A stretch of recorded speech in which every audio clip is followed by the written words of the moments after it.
আমার বুঝাই দাও না কেন? আমি যদি কোনোদিন নাই জানি, তো আমার কোটি কোটি জনগণ কেউ জানেই না যে সে রাষ্ট্রের টাকা দেয়। সে শুধু তাকে সংসদে হাসিনা শিখাইছে, হাসিনা মোবাইল দিছে, হাসিনা পদ্মা সেতু দিছে, হাসিনা উড়াল সেতু দিছে, হাসিনা মেট্রো রেল দিছে। হাসিনা টাকা পাইছে কই? আর আমার জনগণ যদি জানে এই সমস্ত টাকা আমরা হাসিনাকে দিছি, হাসিনা সব নিজে খাইছে এবং তার বন্ডি নিয়ে সব পাচার করছে। এই যে রাজনৈতিক জনগোষ্ঠী হয়ে ওঠা না, ভাত কাপড় হাসিনা দিছে, ভাত কাপড় সব দিছে, মানে সব সে দিছে। হ্যাঁ, একটা আপনি বলছিলেন মাঝখানে যে সাংস্কৃতিক বিপ্লবের কথা, যে এই 14 মাসে এই ধরনের কোনো কিছু তো আমরা এখন পর্যন্ত লক্ষ্য করি না। ইন্টারিম কি আমাদের আফসোস এইটাই। আমাদের আফসোসটা কি, ধরেন আজকে 14টা মাস হয়েছে, আজকে দেশে একটা ইনকিলাব মঞ্চ কেন থাকবে বা একটা হাদি কেন থাকলো? আমার আফসোস হইলো মানে জুলাইয়ের মতো ঐতিহাসিক একটা গণ অভ্যুত্থানের পরে আমাদের তো কমপক্ষে কয়েক ডজন ইনকিলাব মঞ্চ দরকার ছিল। আমাদের অন্তত শখানেক হাদি দরকার ছিল। ধরেন আমি যদি এখন 20টা টপিকে কথা বলি, আমার কোনো কথারই কিন্তু গুরুত্ব থাকবে না, মানে ফোকাস থাকতে হবে। তো আমরা যদি আজকে 100 ছেলে মেয়ের সততা এবং সাহসের সাথে দাঁড়াই থাকতে পারতাম, এক একজন এক একটা টপিকে কথা বলতাম, দেখেন ভয়েস রেইজ করলে একটা পর্যায়ে যে সেটার ইম্প্যাক্ট তৈরি হয়, এটা তো সত্য। এটা আমরা গত 1 বছরে দেখলাম। এখন আমরা কিন্তু দেখেন, আপনি বললেন না যে আমরা সত্য বলবার চেষ্টা করি, আমরা কিন্তু সব সত্য বলতে পারি না, এটা আমাদের ব্যর্থতা। এটা আমরা ক্ষমা চাই মানুষের কাছে। মানুষ আমাদেরকে সত্যবাদী বলে, মানুষ আমাদের ইনসাফ পরায়ণ বলে, কিন্তু আমরা তো জানি আমাদেরও কিছু কিছু জায়গায় থামতে হয়। এটা আমাদের জন্য লজ্জাজনক, এটা আমাদের গ্লানি। কিন্তু আজকে যদি আরও 20টা ইনকিলাব মঞ্চ থাকতো, তাহলে তো একটা সত্য আরেকটা ইনকিলাব মঞ্চ বলতে পারতো। এবং এই যে ভয়েস তৈরি হওয়ার পর সেটার জন্য একটা সিদ্ধান্ত গ্রহণ প্রক্রিয়ায় ইনপুট তৈরি হয়, এটা তো আমরা দেখেছি অনেকবার। তো এখন আমাদের যেটা দরকার ছিল, আমাদের ওই বোঝাপড়ার যেটা হয়েছে, গণ অভ্যুত্থানটা তো দীর্ঘ বোঝাপড়ার মধ্যে দিয়ে তৈরি হয় নাই, অল্প সময়ের মধ্যে হয়ে গেছে।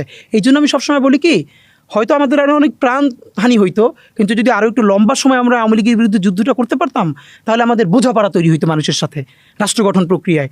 ধরেন আজকে কিন্তু আপনি আমি জানি না কথা বলবার সময় কে আমাদের সাথে মির্জাফরি করে আমাদের গণ অভ্যুত্থানকে নাই করে দিল, আমরা কিন্তু এখনও চিনি না। কারণ সিরাজউদ্দৌলা তখন কিন্তু জানতো না, অনেক পরে কিন্তু জেনেছে যে এই সময় ষড়যন্ত্রটা কি হয়েছিল।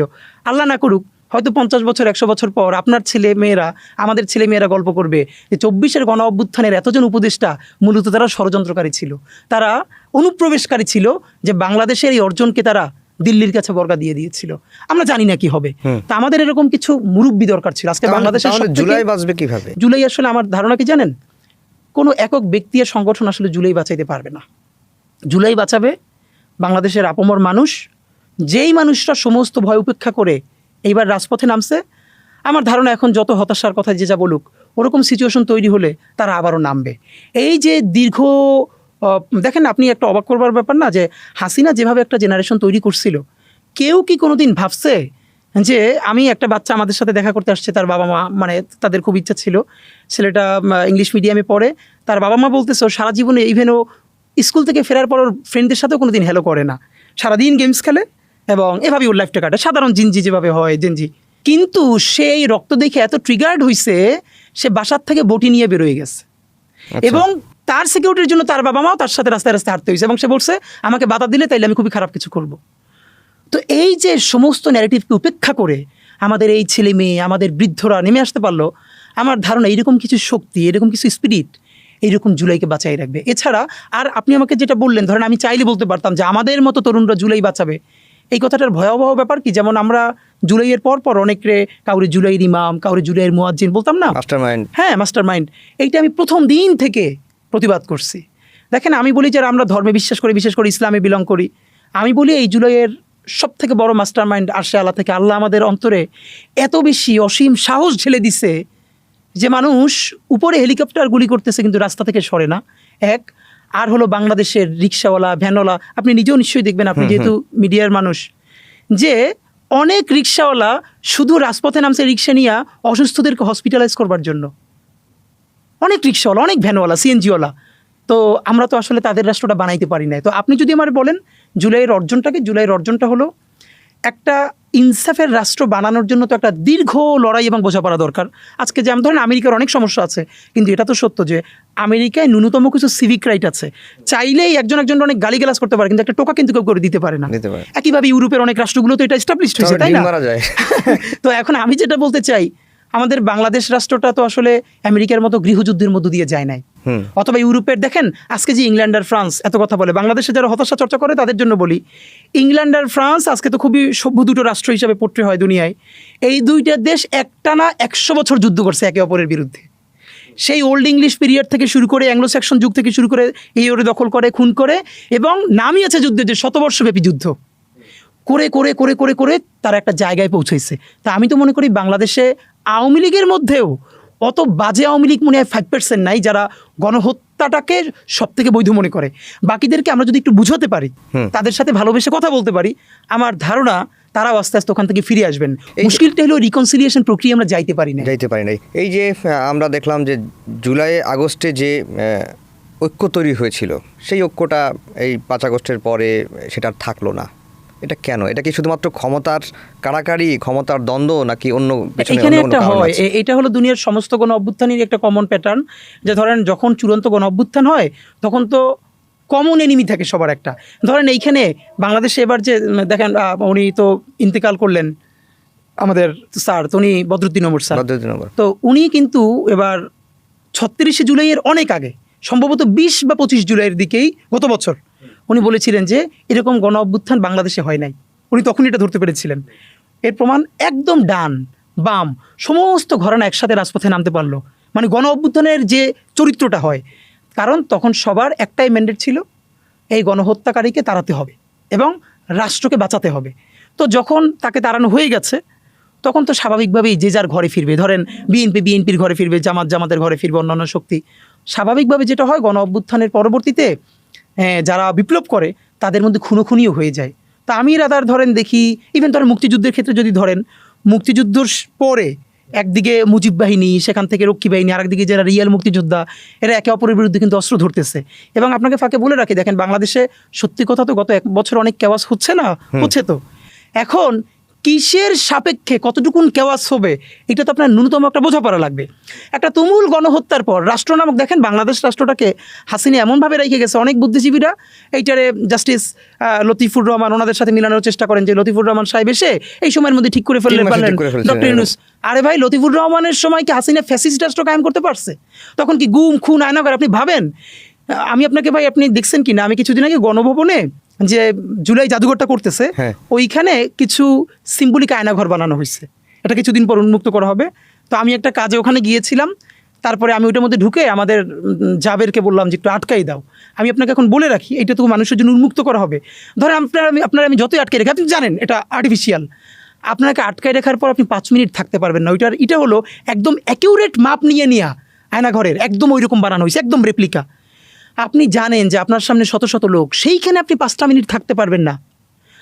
আর সত্যিকারের আয়না ঘরে যার জীবনটা, একটা মেয়ে বলতেছে তাকে যেখানে রাখা হয়েছে সেইটার অর্ধেক জায়গাটুকুন কমোডে পুরোটা বসা যায় না, অর্ধেক বসে ওয়াশরুমে যেতে হয়, এবং সেই দরজাটা লক করা যায় না, সেখানে আবার তাকাই থাকে সিকিউরিটি।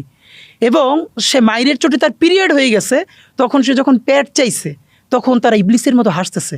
আপনি শুধু এই ঘটনাটা আপনার বোনের সাথে, আপনার মায়ের সাথে বা বাচ্চার সাথে, ভাগ্নির সাথে চিন্তা করার পর আপনি আমার বলেন কয়শো ব্রিজ, পদ্মা সেতু, মেট্রো, এর বিনিময়ে আপনি একটা ঘটনারে আপনি মাফ করবেন? একটা মানুষে জঙ্গি হিসেবে করা হইতেছে, স্বীকারোক্তি সে দিতেছে না, তারপর তার স্ত্রীকে ধৈর্যই না তার সামনে ধর্ষণ করা হইতেছে শুধু তার কাছ থেকে জবানবন্দি নেওয়ার জন্য। জানেন আমাদের আফসোসকে এই কথাগুলো বলতে বলতে আমাদের এগুলো সয়ে গেছে। আপনি দুনিয়ার কিসের বিনিময়ে আপনি আপনার সামনে আপনার স্ত্রীকে ধর্ষিত হইতে দেখতে পারবেন বলেন তো একটু চক্ষু বন্ধ করে? দুনিয়ার সব থেকে যে গণহত্যাকারী, সেও কিন্তু বাসায় গিয়ে তার বাচ্চাটারে চুমু দেয়, তার বাচ্চারা সে কোনো কিন্তু হত্যা, মানে সে বুকের মধ্যে আগলাই রাখে। আপনার সামনে আপনি জঙ্গি শিকার পাইতেছেন না, এই জন্য আপনার স্ত্রী এবং সে রোজাদার ছিল, আজও আমরা তার বিচার করতে পারি না। তো কোনটার বিনিময়ে আপনি কতটুকুন সাপেক্ষে কতটুকুন কেওয়াজ নেবেন? গত 1 বছর তো কেওয়াজ, কিন্তু এই কথাটা কি কেউ বলে? মুক্তিযুদ্ধের পর বাংলাদেশে কিন্তু ভাই এমন কেওয়াজ হয়েছে, 1-1.5 বছরে লিটারারি কোনো আইন শৃঙ্খলা বাহিনী ছিল না, হওয়ারই কথা না একটা যুদ্ধোত্তর দেশে। তা আপনি যদি মুক্তিযুদ্ধের পরে এই সিচুয়েশনগুলো মানতে পারেন, সেটাকে যদি মব না বলেন যে নতুন রাষ্ট্র উত্তরণের জন্য আমাদেরকে চেষ্টা করতে হবে, তাহলে এরকম একটা চরম গণহত্যার পরে তখন আপনি এইটারে, এই যে আমাদের হোসেন জিল্লুর স্যাররা বলতেছে এইরকম রাষ্ট্র আমরা কোনোদিন দেখি নাই, তাহলে মুক্তিযুদ্ধের পরের সময় উনি কোথায় ছিলেন? ওনারা আজকে এরকম রাষ্ট্র দেখেন নাই, কারণ কেন দেখেন নাই? উনি বা ওনাদের বন্ধু বান্ধব আত্মীয় স্বজন বাচ্চা আয়নাঘর তো দূরের কথা, সামান্যতম ভিকটিম হাসিনার দিয়ে হন নাই। না, এটা ধরেন গণ-অভ্যুত্থানের পরে বিশৃঙ্খল পরিস্থিতি তৈরি হবে, এটি স্বাভাবিক, এবং রাজনৈতিক দলগুলো যে যার নিজের এজেন্ডায় ফিরে যাবে, এটাও স্বাভাবিক। কিন্তু যে চেতনায় জুলাই, সেই চেতনা যখন মানে ভুলুণ্ঠিত হয়ে যায়, দিন দিন একেবারে মলিন হয়ে যাচ্ছে এরকম মনে হয়। কেউ কেউ বলেন যে জুলাইকে বিক্রি করে দেওয়া হচ্ছে, আপনি বেশি বলছেন, তো এটা কেন? না, এইটা তো আফসোস, এইটা তো আফসোস। এটা আমাদের ধরেন জাতীয়, আমি আপনার বলি ভাই, ধরেন কিছু জিনিসে ফেল করলে আসে না, সেইটার প্রায়শ্চিত্ত আপনার কত করা লাগবে। আমি এই ঘটনাটার বারবার 1857 সালের সিপাহী বিপ্লব বা মহাজাগরণের সাথে তুলনা করতে চাই। আপনি নিশ্চয়ই জানেন সিপাহী বিপ্লব কিন্তু আমরা একদম জিতে গিয়েছিলাম, এবং আমাদের সিপাহী বিপ্লব যদি আমরা চূড়ান্তভাবে জিততে পারতাম, তাহলে আজকে আমরা কথায় কথায় ফরাসি বিপ্লবের কথা বলি, রুশ বিপ্লবের কথা বলি। সিপাহী বিপ্লব দুনিয়ার সেরকম যুগান্তকারী একটা বিপ্লব হইতো। কিন্তু আবারও বলি, উচ্চ বর্ণের হিন্দু, যারা বর্ণ হিন্দু, শুধু তাদের ষড়যন্ত্রের কারণে আমাদের সমস্ত কিছু নাই হয়ে গেল। কিন্তু দেখেন পরে ফলাফলটা কী হলো। সিপাহী বিপ্লবে যারা অংশগ্রহণ করলো, আমাদের সেই সমস্ত বিপ্লবী ভাই সৈনিকরাই শুধু না, তাদের আত্মীয় স্বজনদেরকে পর্যন্ত, আমাদের জগন্নাথ বিশ্ববিদ্যালয়ের সামনে যে বাহাদুর শাহ পার্ক আছে, আপনি এখনও গেলে দেখতে পারবেন, স্তম্ভের মধ্যে তাদের নাম খোদাই করা আছে। ধরে ধরে প্রকাশ্য দিবালোকে ওখানে গাছের সাথে তাদের ঝুলাইয়ে ফাঁসি দেওয়া হয়েছে। 3-4 দিনে তাদের লাশগুলো নামানো হয় নাই, যাতে ওইখানকার কোনো মানুষ আর কোনো দিন ব্রিটিশদের বিরুদ্ধে বিদ্রোহ করবার সাহস না করে। সে এই যে আজকে আমরা ওখানে আর্মানিটোলা বলি না, নাম আসছে কোত্থেকে? ওই যে আর্মেনিয়ান খ্রিস্টান যারা, তারা ওখানে থাকতেন, এইসব জায়গা থেকেই তো আর্মানিটোলা এই নামগুলো হয়েছে। তো দেখেন, এক সিপাহী বিপ্লবের ব্যর্থতার পরে আমাদের পূর্বপুরুষদের লাশ গাছে গাছে ঝুলেছে, গ্র্যান্ড ট্রাঙ্ক রোডে লাশে গাছে গাছে লাশ ঝুলে থেকেছে। আমরা যদি জুলাইকে শুধু নিজেদের স্বার্থে ব্যর্থ করে দেই, আবারও আপনাকে ভাই বলি, আজকে বিএনপির অনেক ভাই মনে করে কি, যদি জুলাই ব্যর্থ হয় আর আওয়ামী লীগ কোনোভাবে কামব্যাক করে, তাহলে প্রথম মার খাবে হলো এই যে এনসিপির যারা আছে, তারপর জামাত। বিএনপিও তো মারটার খাবে না। আপনাকে শুধু একটা কথা বলি, সারা দেশে অবস্থা যদি এরকম খারাপ হয়, সারা দেশে আপনি কয়জন এনসিপি গুণে পাবেন? পাবেন না তো, মারলেন। এরপর আসবে কি জামাত। ভাই জামাত তো আন্ডারগ্রাউন্ডে পলিটিক্স করেই অভ্যস্ত, সে হইল রিমোট কন্ট্রোলের মতো। নইলে সে হাসিনার আমলে গত 17 বছর কেমনি পলিটিক্স করছে, তাই না? তার তো প্র্যাকটিস আছে। যেই দেখবে সে রিমোট কন্ট্রোল দেখবে কেউ নাই, এবার বলেন এনসিপিও নাই, জামাতও নাই, আর আমার মতো ওসমান আদি কয়জন? এত একবারই মাইরে দিবেন গেল। এরপর বলেন তো আওয়ামী লীগের সামনে শত্রু কে? একমাত্র বিএনপি। কারণ বিএনপির আন্ডারগ্রাউন্ড পলিটিক্স করারও প্র্যাকটিস নাই, আর তার লক্ষ লক্ষ মানুষ। আরও ভয়ঙ্কর হইল, বিএনপি যত স্টেপ নিক, এটা তো সত্য, তার তৃণমূলে লোকজন চাঁদাবাজি করছে, তো যেই আওয়ামী লীগের কাছ থেকে চাঁদাবাজি করছে তারা লিস্ট করে রাখছে না? রাখছে। তারপরে চাঁদাবাজি না, মামলাগুলো তো 95% মামলা করছে, ওরাই তো নাম আছে না, তো তারা তো বাংলাদেশেই আছে। এই জন্য আপনাদেরকে একটা কথা বলি, প্লিজ, ওই যে একটা বলে না যে বন্ধু তোমার লাল টুকটুকে স্বপ্নটাকে বেচো না, তা আমরা এভাবে বলি, যে যে নিজের রাজনীতি করেন, যা ইচ্ছা তাই করেন, কিন্তু প্লিজ লাল টুকটুকে জুলাইটারে বেচে দিয়েন না। এই জুলাই বেচে দিলে আপনারা আপাতত মনে করতেছেন 5 বছরের ক্ষমতা। সিপাহী বিপ্লবের পরে এই পুরো জনপদের উপরে যেই ধ্বংস, যেই জাহান্নাম নাইমা আসছিল, আজকে যদি বাংলাদেশে জুলাই হেরে যায়, তাহলে কিসের এনসিপি, কিসের জামাত, কিসের বিএনপি, সব ধূলিসাৎ হয়ে যাবে। কিন্তু আফসোস হইল, দল ধূলিসাৎ হবে না, বাংলাদেশ নামক যে স্বাধীন সার্বভৌম জমিনটা, এটাকে রক্তাক্ত করে ফেলা হবে। ব্রিটিশরা 200 বছরের, প্রথম 100 বছরে যা ক্ষতি করতে পারছে, তার থেকে শতগুণ বেশি ক্ষতি করছে পরের 100 বছরে সিপিআই বিপ্লবের পর। আওয়ামী লীগ দেখেন, হাসিনা তখন স্পষ্ট বলে সে সাফা করে ফেলবে। এবং আমি অবাক হই, এই যে আমি কখনো কেন বলি যে আওয়ামী লীগ আসলে কোনো রাজনৈতিক দল না, এটা একটা সেমি রিলিজিয়ান, এটা একটা কাল্ট। এর প্রমাণ হইল, ভাই দেখেন, আমাদের সবারই কিন্তু আমাদের বিভিন্ন পরিসরে বিএনপি করে, আওয়ামী লীগ করে, জামাত করে, সবারই কিছু বন্ধুবান্ধব, পরিচিত সারাউন্ডিংস থাকে না? আমি একটা অবাক হয়ে ভাবি, আমাদের যে সব বন্ধুবান্ধব ছাত্রলীগ করছে বা আওয়ামী লীগের প্রতি সিম্প্যাথেটিক, লয়াল, গত 1-1.5 বছরে তাদের সাথে কোনোদিন গল্পেও আড্ডায়ও, আমি একদম আল্লাহর শপথ করে বলি, আছে না মানুষ এমনি পলিটিক্যালি যা বলার বলে, কিন্তু বন্ধুবান্ধবদের সাথে একটু বসলে সঠিক কথাটা তো বলে।